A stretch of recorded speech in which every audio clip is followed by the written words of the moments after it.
So eto na yung natapos namin kanina. And yan. Ito pa. Pero parang kulang pa. So aalis tayo ngayon para humanap ng pebbles ba to? O Bongbong Garden daw ang pangalan. Lahat yan tabi-tabi. Tapos pero South Victoria. So alis na kami. Nakakuha na tayo. So ayan, nadaanan ko dito, ginagawa yung loam soil nila. And yan yung paggawa nila. Pwede na siguro to magamit natin. Ayun, isang sako rin. Hello everyone, this is Hermes Sunao, Mini Dino Park and Garden. Welcome back sa ating YouTube channel. Kung napanood yung previous video natin kung saan gumawa tayo ng isang succulent area dito, project.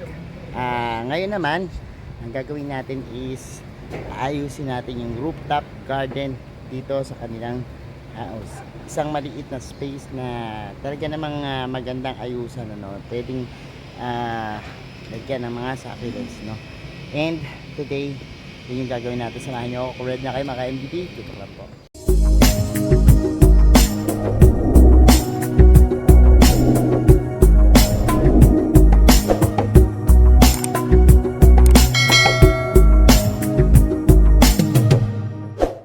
And we're back mga ka-MDP. At ngayon nga po, ayan.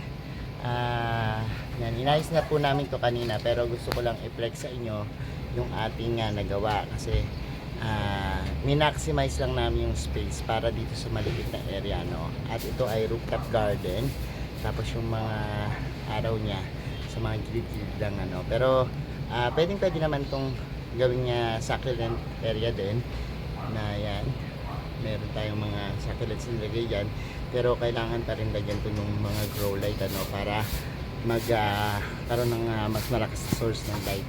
Pero pakita ko muna sa inyo at itutok muna kayo dito sa ating mga ginawa dito. So eto na yung natapos namin kanina. And yan. So, ito pa. Pero parang kulang pa. So aalis tayo ngayon para humanap ng pebbles ba to na ilalagay natin dito, no? Pero mamaya ako na ipakita yan. Bili muna tayo ng bato. So ayan, pupuntahan na natin si Ana.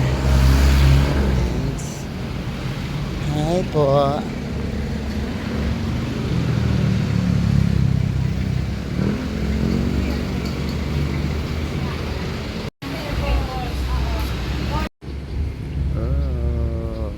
Kulay, sila ng loam soil. Pupuntahan natin yung ito naman. Ang ganun dito pala ginagawa yung Bermuda. Bermuda grass. Dito nilalatag. Tinatag nila. Ay, ganyan. Wala mas maliit. Wala na. Puti, wala. Puti.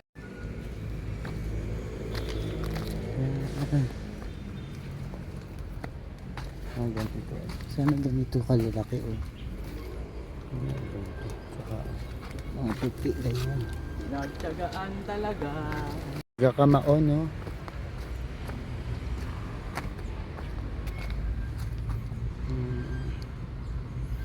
Pwede na siguro. Pwede na siguro to magamit natin. Ayun, isang sako rin. Kukunin nila yan. Ayan. So ayun, nakakuha na tayo ng bato na gagamitin natin dun sa ginagawa nating project, ano. And dito kami nakabili sa Laguna sa may San Pedro yata.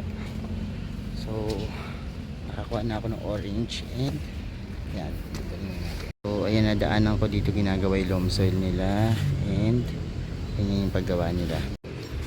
And daanan din natin yung kanilang mga ano dito. Ay, ang ganda nito, isa nito. Ito yung foliage din sila. Ano yun? Variegated na ano na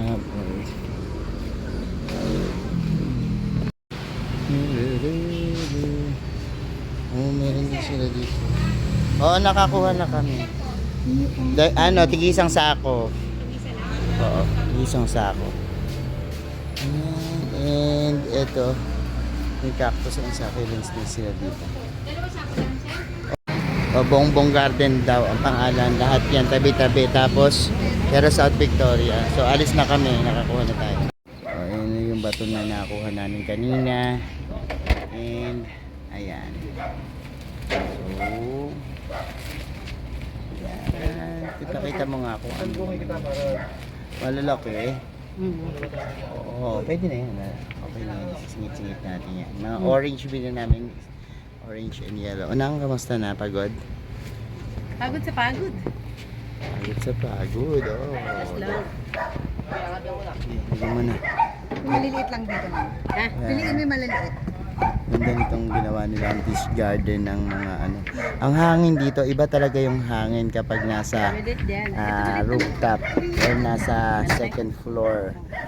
Ang ganda. Bagay na bagay sa mga succulents. Yan, piliin mo lang yung maliliit. Ayan. Patatas daw to. Ilalagyan natin. Ayan. May puting pa naman to. Ano mo, pang salit-salit. Nawa ba yan na? Lagay mo lang dyan yung maliliit. Yung maliliit. Piliin mo na yung maliliit. Tsaka. Puti, maliliit. Yung maliliit yung puti. Ayan o, yan, dyan. Pakita mo yung maliliit. Sige, maglalagay na tayo. Lagay mo na muna dyan. Pakita natin sample. Tapos mamaya natin pakita yung finished product. Parang dito na ito. Lagyan natin. Salit-salitin yung puti. And okay. Ihanap mo ng forma. Tingin mo dito screen. Dito ka maglalagay. Ganon. Ganon kasi. Yan. Ano maganda. Para flat. Ito po. Dalagay na. So, eto na yung ating nagawa. And yun siya. Diba? And ito rin yung mga natin. So, nilagyan natin ng mga nakasabit. So, DIY lang tong hanging natin. Ganun namin ng mga yan, cable tie. No? Ayan, rooftop to, naka-elevated. Kaya maganda yung mga halaman pag naka-elevated. Kasi iba yung flow ng hangin dito. So, yan po. Yung ating nagawang mga hands and ito pa. Ito siya.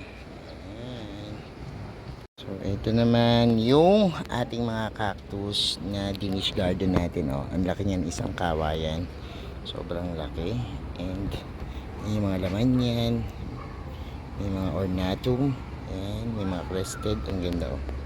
Diba?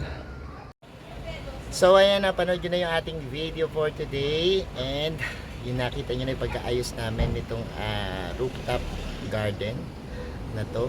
Isang maliit na space na nilagyan natin ng isang succulent area, no? And thank you sa inyong panonood, sa lahat na nagla-like, nag-share at nagko-comment sa ating mga video. Salamat po ng marami. Sa mga hindi pa po nag-subscribe sa ating YouTube channel, kung bet na bet nyo po yung ganitong usapan, plants and gardening, mag-subscribe na po kayo. No? Huwag niyo po kalimutan i-hit yung notification bell para laging updated sa ating latest uploads, pati po sa iba't iba nating social media accounts. Sa ating TikTok, Instagram, Facebook pages, search na po Hernie Sunaho or Mini Dino Park and Eco Garden. Makikita nyo na yan. Salamat ng maraming mga ka-MVP. And this is Hernie Sunaho, nagsasabi sa inyo ng happy planting. Bye!